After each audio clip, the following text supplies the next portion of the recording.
17 বছর পর মিরপুরের পল্লবীতে সাবেক এমপি ইলিয়াস মোল্লার দখল থেকে মুক্ত হচ্ছে সাংবাদিক সমিতির নামে বরাদ্দ করা 22 বিঘা জমি। এ বিষয়ে আরো জানাতে ঘটনাস্থল থেকে আমাদের সাথে যুক্ত হচ্ছেন সহকর্মী শাহ ইমন। আমরা যুক্ত হচ্ছি তার সাথে। ইমন, জানাবেন অভিযান এখন কোন পর্যায়ে আসছে, বিস্তারিত। এখানে দখল করে রেখেছিল জাতীয় গৃহায়ণ কর্তৃপক্ষ এবং সাংবাদিক সমিতির প্লট ছিল এখানে। তো এখানে সকাল থেকে জাতীয় গৃহায়ণ কর্তৃপক্ষ এবং ঢাকা মেট্রোপলিটন পুলিশের একজন উপ পুলিশ কমিশনার এবং নির্বাহী ম্যাজিস্ট্রেটের নেতৃত্বে প্রায় 5 শতাধিক পুলিশ সদস্য, 10টি বুলডোজার এবং 200 শ্রমিক নিয়ে আজকে অভিযান শুরু করে।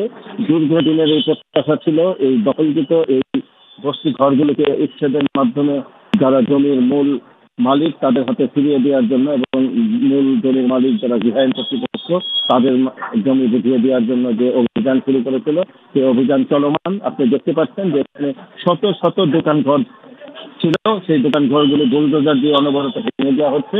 এবং আরো যদি দেখাতে পারি যে দূরে এখন ইলিয়াস মোল্লা একটি খামার গড়ে তুলেছিল, গরুর খামার, সেই খামারটি এখন এই মুহূর্তে ভাঙা হচ্ছে।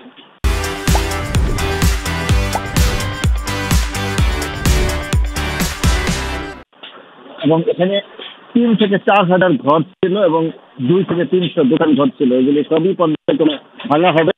আজকে সারাদিন ব্যাপী কাজ চলবে এবং পরবর্তীতে যদি আজকের পরে আরো দিন লাগে হয়তো আগামীকালও এই উচ্ছেদ অভিযান চলবে। এবং এই উচ্ছেদ অভিযানটিকে কেন্দ্র করে সকালবেলা কিছুটা উত্তেজনা দেখা দিয়েছিল। এখানে বস্তিগুলোতে যারা বসবাস করত তাদের মধ্যে পুলিশের সাথে একটু উত্তেজনা তৈরি হয়েছিল এবং তারা বাধা দেওয়ার চেষ্টা করেছিল। তখন পুলিশ লাঠিপেটা করে তাদের ছত্রভঙ্গ করে দেয় এবং নির্বাহী ম্যাজিস্ট্রেটের নেতৃত্বে এখন সারাদিন ব্যাপী এই অভিযান চলছে এবং আজকে সন্ধ্যার আগ পর্যন্ত এই অভিযান চলবে।